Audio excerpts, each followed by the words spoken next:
हाल ही में मौलाना तारिक जमील के बेटे आसम जमील की खुदकुशी ने बहुत से लोगों को हैरान कर दिया था। आसम जमील की खुदकुशी के बारे में कहा गया है कि वो जहनी मरीज थे, जिस वजह से उन्होंने खुदकुशी की। जहनी बीमारियों का जब भी नाम लिया जाए तो सबसे पहले डिप्रेशन का नाम जहन में आता है। हमारे यहाँ बहुत से लोग इस बात को नहीं मानते, मगर ये हकीकत है कि डिप्रेशन एक बाकायदा बीमारी है। आइए आज की इस वीडियो में हम डिप्रेशन पर तफसीली बात करते हैं।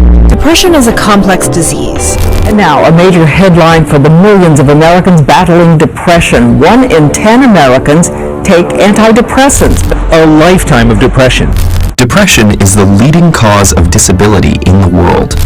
A new report finds loneliness can have profound effects on mental health as well as heart disease, stroke, and dementia. ये सब तुम्हारा वहम है, परेशानी की कोई बात नहीं, खुश रहा करो, पहले से बेहतर महसूस करोगे। ये बातें शुगर के मरीज को सुनना नहीं पड़ती, बल्कि जब भी कोई जहनी बीमारी की बात करे तो हमारे यहाँ ऐसे ही अजीबोगरीब मशवरे सुनने को मिलते हैं। नफ्सियात के माहिरीन के मुताबिक डिप्रेशन किसी को भी हो सकता है, चाहे वो अमीर हो, चाहे वो ताकतवर हो, या चाहे फिर वो कितना ही स्पिरिचुअल क्यों ना हो। इसके अलावा बहुत से लोगों को डिप्रेशन की अलामात के बारे में पता नहीं होता और उनका सबसे बड़ा और पहला सवाल यही होता है कि डिप्रेशन का कैसे पता लगाया जा सकता है। अगर किसी इंसान का रोजमर्रा के कामों में दिल नहीं लगता, बहुत उदास, मायूस या बेजार रहता है, या फिर घबराहट, बेचैनी या बेबसी का शिकार रहता है, तो मुमकिन है कि वो शख्स डिप्रेशन का शिकार हो सकता है। इसके अलावा सही से नींद न आना, भूख न लगना, वजन में कमी, फैसला न करने की सलाहियत और तवज्जो या यादाश्त की कमी जैसे मसाइल भी डिप्रेशन की अलामात में से हैं। और फिर सबसे अहम यह कि इस बीमारी का शिकार इंसान अपनी जान लेने के बारे में भी सोचने लगता है, और फिर अगर ऐसी कैफियत बहुत अरसा बरकरार रहे तो इंसान अपनी जिंदगी से उकताहट महसूस करने लगता है,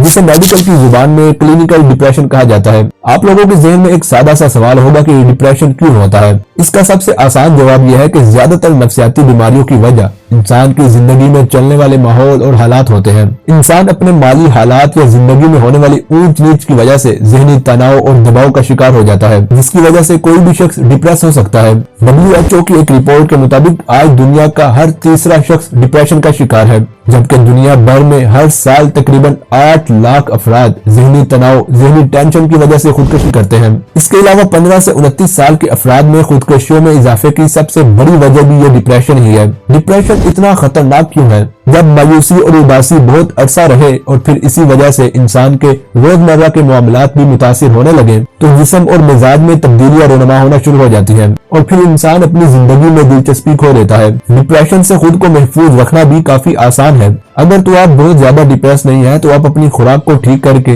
नींद पूरी करके और बाकायदगी से वर्जिश करके खुद को ठीक करने की कोशिश कर सकते हैं। लेकिन अगर आप बहुत ज्यादा डिप्रेस हैं, हर वक्त उदास रहते हैं और ना चाहते हुए भी अपनी जिंदगी से बेजार रहते हैं, तो फिर आपको किसी प्रोफेशनल की मदद लेने की जरूरत है।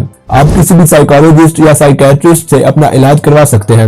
इन सब के बावजूद डिप्रेशन से बचने का सबसे बेहतरीन तरीका यह है कि आप सबसे पहले वो अवामिल ढूंढें जिनकी वजह से आप डिप्रेस रहते हैं, जिसकी वजह से आप परेशान रहते हैं और आपकी जिंदगी में सुकून नहीं है। यकीनन इससे आपकी जिंदगी से उदासी और मायूसी खत्म होना शुरू हो जाएगी। तो ये थी डिप्रेशन के हवाले से चंद जरूरी बातें। अगर आप इससे भी ज्यादा तफसीली वीडियो देखना चाहते हैं तो मुझे कमेंट सेक्शन में लाजमी बताइए।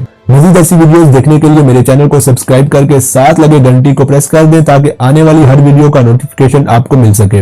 अभी के लिए इतना ही, मिलते हैं अगली वीडियो में।